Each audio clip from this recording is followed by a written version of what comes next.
India TV लगातार आपको यह कहता रहा है कि विकास दुबे जानबूझकर, जो डर उसके अंदर था कि एनकाउंटर ना हो जाए, इसलिए वो वहां पर गया था ताकि वो पकड़ा जा सके।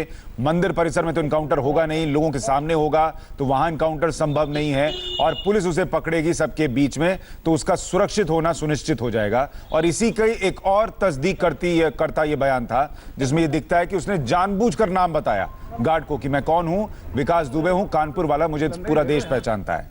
गैंगस्टर विकास दुबे का गेम हालांकि अब ओवर हो चुका है और अब कानपुर हत्याकांड का ये मोस्ट वांटेड पुलिस की गिरफ्त में है। लेकिन हमारे साथ हमारी सहयोगी रुचि कुमार इस वक्त लखनऊ से जुड़ गई हैं।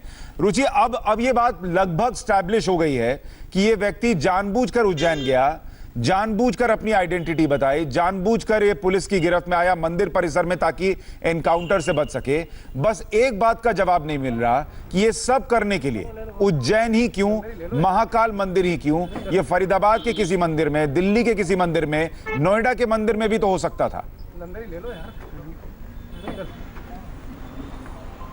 देखिए, ये बहुत सारे सवाल हैं जिनका जवाब जब विकास दुबे से पुलिस पूछताछ करेगी तभी पता चल पाएगा, क्योंकि ये जो पूरी बात सामने आ रही है इसमें बहुत सारे पेज दिखाई दे रहे हैं, बहुत सारे सवाल सबके मन में उठ रहे हैं कि आखिर विकास दुबे जो इतना बड़ा अपराधी था, जिसको यूपी पुलिस एसटीएफ करीब 100 टीमें ढूंढ रही थी, वो किस इस तरह से गया, मंदिर में गया और वहां पे उसने बताया कि मैं विकास दुबे हूँ। उसने अपनी हुलिया भी बदलने की कोशिश नहीं की, क्योंकि आमतौर पे होता है कि आदमी अपनी हुलिया थोड़ी बदल लेता है, बाल कुछ कटवा लिया या कुछ फर्जी दाढ़ी लगा दी, कुछ कोशिश करता है अगर वो पुलिस से बच रहा है। ऐसा विकास ने क्यों किया? अभी जो बात समझ में आ रही है वो यही है कि विकास को डर था कि पुलिस उसको मुठभेड़ में मार गिराएगी अगर वो यूपी पुलिस के सामने आएगा। और पहले दिन से, जब से पुलिस इसकी तलाश कर रही है, तब से ये कहा जा रहा है कि विकास पुलिस से बच के कोर्ट में सरेंडर कर सकता है। तो जगह जगह से ये बातें आती थी कि यहाँ पे कोर्ट में, शायद लखीमपुर से एक दिन खबर आई कि यहाँ सरेंडर हो सकता है, एक दिन दिल्ली में कल ये हवा उड़ी थी कि यहाँ पे कोर्ट में आके सरेंडर कर सकता है। तो उसकी पूरी कोशिश यही थी कि वो पुलिस के हाथ ना चढ़े, कोर्ट में चला जाए, सरेंडर कर दे। लेकिन क्योंकि इतनी ज्यादा नाकेबंदी थी, उसकी इतनी तलाश चल रही थी, तो उसमें वो कामयाब नहीं हुआ। लेकिन इस तरह से, एक तरह से बता के कि मैं विकास दुबे हूँ, मुझे पुलिस पकड़ के ले जा रही है, सबको उसने बता दिया है। तो इसके पीछे असली वजह क्या है, वो जब विकास पकड़ में आएगा तभी समझ में आएगा। लेकिन बहुत सारे लोगों का कहना है कि उसने कानूनी राय ली और जो वकील है उन्होंने उसको इस तरह की राय दी कि अब तुम जिस तरह से भाग रहे हो, पुलिस के चंगुल से तुम बच नहीं पाओगे, अब तुम्हारे पास कोई साधन नहीं है भागने का, गाड़ी से भागोगे तो भी पुलिस तुम्हें पकड़ लेगी, कोई तुम्हें घर में अपने पनाह इस समय नहीं देगा। तो उसके सामने कोई चारा नहीं था, तो उसने इस तरह से, इस तरीके से अपना नाम बताकर पुलिस की गिरफ्त में आना ज्यादा अच्छा समझा। हमारे साथ उत्तर प्रदेश के पूर्व डीजीपी एके जैन भी जुड़ गए हैं, पवन नारा हमारे सहयोगी भी हैं। जैन सर, बहुत स्वागत इंडिया टीवी पर आपका। अभी तक जो आप देख रहे हैं और जो अभी हमें दिख रहा है सर, कि विकास दुबे ने बहुत स्ट्रैटेजिकली एनकाउंटर से बचने के लिए, जो डर था उसको एनकाउंटर का, वो खुद अपनी आइडेंटिटी बताता है, आइडेंटिटी छुपाता नहीं है और ये कोशिश करता है कि मंदिर परिसर में पकड़ा जाए ताकि वहां कोई एनकाउंटर ना हो जाए और ज्यादा लोग हो तो वो देख लें कि यहां पर ये पकड़ा गया है, सबकी नजर में हो। लेकिन एक सवाल का जवाब नहीं मिल रहा, आप शायद अपने अनुभव से बता पाएं कि एक व्यक्ति को अगर यही करना है तो वो फरीदाबाद का मंदिर चुन सकता था, नोएडा, दिल्ली कहीं का मंदिर चुन सकता था जहां पर ज्यादा मीडिया होती। वो 700 750 किलोमीटर दूर जाने का रिस्क लेकर उज्जैन में क्यों ऐसा कर रहा है? देखिए, ये तो क्या कानूनी राय उसको दी गई, क्या उसने सोचा, क्या उसके मन में आया, उसको लगा कि बड़ा पवित्र स्थान है महाकाल का मंदिर। यूपी में तो वो ये रिस्क नहीं ले सकता था किसी भी टेंपल में जाने का या किसी मीडिया चैनल के ऑफिस में जाने का। ये इसीलिए इसको ये हुआ कि थोड़ा मैं दूर निकल जाऊं यहाँ से। इसकी रिश्तेदारियां भी हैं, इसकी पत्नी मध्य प्रदेश की ही है। अब ये तो थोड़ा सा जब छानबीन होगी तो पता चलेगा कि उज्जैन का चयन इसने क्यों किया। पर डेफिनेटली ये इसने इसलिए किया है कि 6 साथी मारे जा चुके हैं, बहुतों की गिरफ्तारी हो गई है। अब इसे मालूम है कि इसके बचाव का कोई रास्ता नहीं है और अगर ये यूपी पुलिस और एसटीएफ के हत्थे चढ़ गया तो ये अंजाम तक पहुंचा दिया जाएगा। तो इसी हताशा में, इसी उसमें इसने जाकर वहां अपनी आइडेंटिटी डिस्क्लोज की है और अपनी अरेस्ट दिखाई है। ठीक है, ये इसमें सक्सेसफुल हुआ है। थोड़ा सा एक झटका लगा है यूपी पुलिस को और एसटीएफ को, पर इसको इन्वेस्टिगेशन के लिए लाया जाएगा, पुलिस कस्टडी रिमांड पे लिया जाएगा, बहुत से राज ये उगलेगा और उसके इसके भी कभी कभी बहुत बड़े बड़े लाभ होते हैं। 2 राइफल अभी गायब हैं, AK-47 और इंसास। इन दोनों की रिकवरी कराएगा, बताएगा कि छत में कौन लोग थे, किस तरह से किसने सूचना दी, कौन कौन सहयोगी थे, सारी बातें निकल कर आएंगी। तो और गैंग जो अभी तो इसके गैंग के बहुत से सदस्य बचे हुए हैं, उन सबको अकाउंट फॉर करना है। और अभी तो ये लंबा काम है यूपी पुलिस और STF के लिए, अभी महीनों ये काम चलेगा और इसकी भी तफ्तीश हमको युद्ध स्तर पे करनी होगी और ऐसी जेल में रखना होगा जिससे कि ये किसी बाहरी व्यक्ति से बात ना कर सके और अपने फिरौती के अंपायर चला सके। और वीडियो कॉन्फ्रेंसिंग से ही इसकी पेशी होनी चाहिए। इसको कोर्ट परिसर में भारी पुलिस बल के साथ नहीं लाया जाना चाहिए। इसको हीरो नहीं बनाया जाना चाहिए। सर, इसमें एक बात और बताइए कि क्या आपको लगता है जो ये एक राज्य से दूसरे राज्य घूमता रहा ये 6 दिन 7 दिन, ये आप इसको कोरोना काल का बेनिफिट ऑफ डाउट देना चाहेंगे कि भाई लोगों को मास्क लगा के चलना पड़ता है और उस मास्क में चलती गाड़ी में या भीड़ में किसी को पहचानना मुश्किल होता है, ये बेनिफिट ऑफ डाउट आप पुलिस को देंगे या आपको लगता है कि नहीं इसके पीछे कोई संरक्षण था, कहीं से इसको मदद मिल रही थी इसलिए ये बचता रहा? नहीं, ऐसा नहीं है। इतना ट्रैफिक सड़कों पे आजकल हो गया है जब से ये लॉकआउट खुला है कि इस समय एक एक गाड़ी को रोक पाना, अगर एक एक को मास्क हटवा के देखना शुरू की पुलिस तो 1-1 किलोमीटर 2-2 किलोमीटर की लाइन लग जाएगी। ये संभव नहीं हो पाता है। ये तो सटीक मुखबिरी पर ही ये ऑपरेशन होते हैं कि फला नंबर की कार से आ रहा है, काली कार से आ रहा है, तभी आप उसको इंटरसेप्ट कर सकते हैं। इतने हाईवेज के ऊपर इतनी गाड़ियों को चेक करना, मास्क हटवा के उनकी शिनाख्त करना, रात करना, ये संभव नहीं। ठीक है, यानी आप ये बेनिफिट ऑफ डाउट दे रहे हैं क्योंकि लोग मास्क लगाकर चल रहे हैं। पुलिस के लिए बहुत कठिन था कि अगर हाईवे पर इतनी गाड़ियां जा रही हैं और उस बीच वो मास्क हटाकर एक एक को चेक करे, और कहा जा रहा है कि गाड़ी में 2 लोग और थे। संभव है ये पीछे बैठा हो मास्क लगाकर और लोगों के साथ, और किसी और ने अपना शीशा नीचे करके आई कार्ड दिखाया हो, अगर कहीं चेकिंग हुई भी हो। तो ये कुछ सवाल हैं, हालांकि अभी जांच होगी तो और पता चलेगा। विकास दुबे की गिरफ्तारी की खबर सबसे पहले इंडिया टीवी ने आपको दिखाई।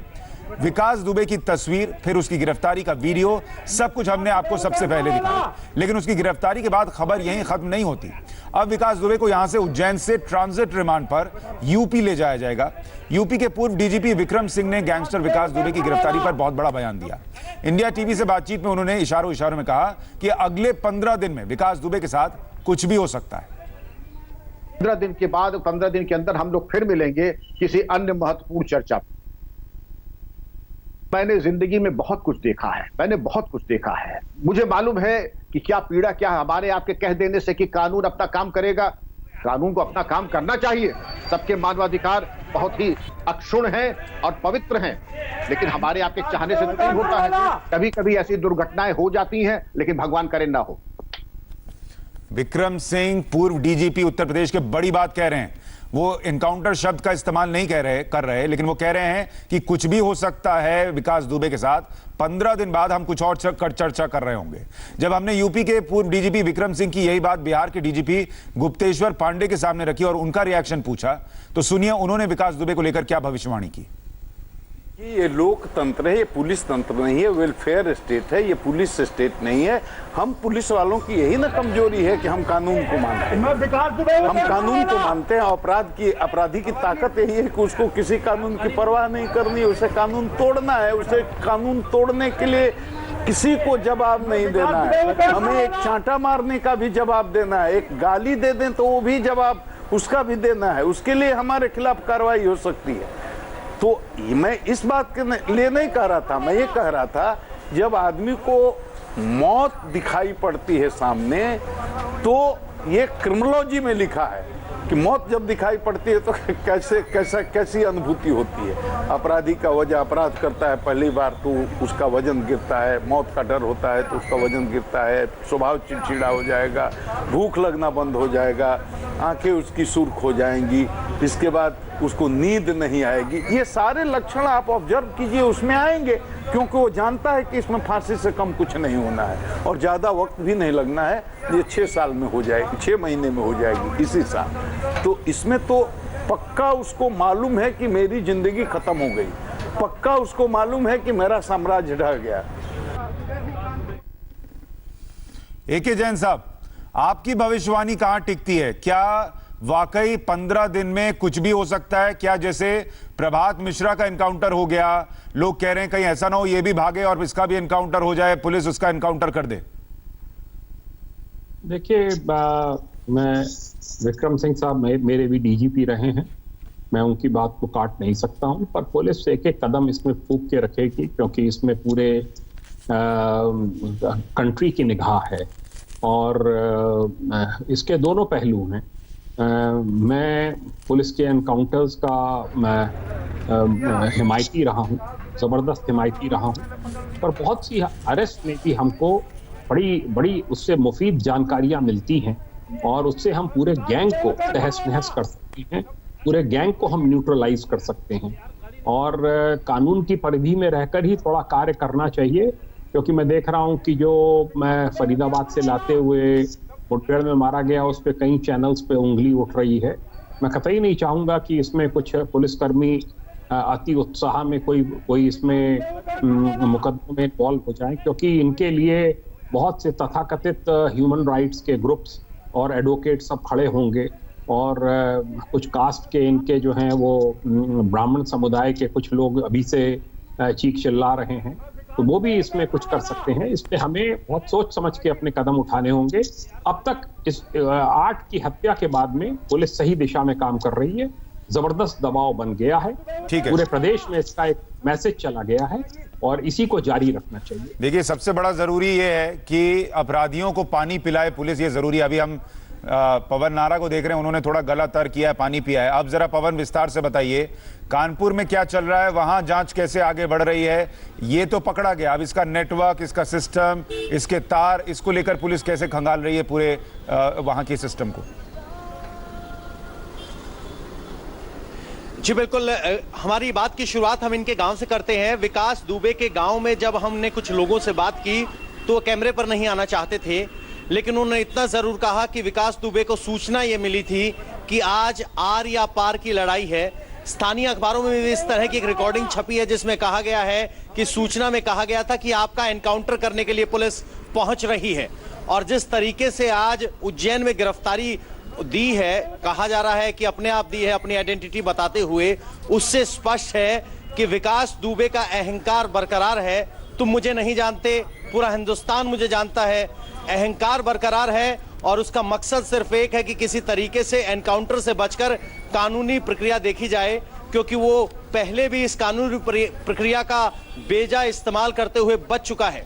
दूसरी बात, आपको एक बात गौर करनी चाहिए कि उज्जैन के महाकाल मंदिर में अपॉइंटमेंट, ऑनलाइन अपॉइंटमेंट के बाद ही आपको दर्शन की इजाजत है।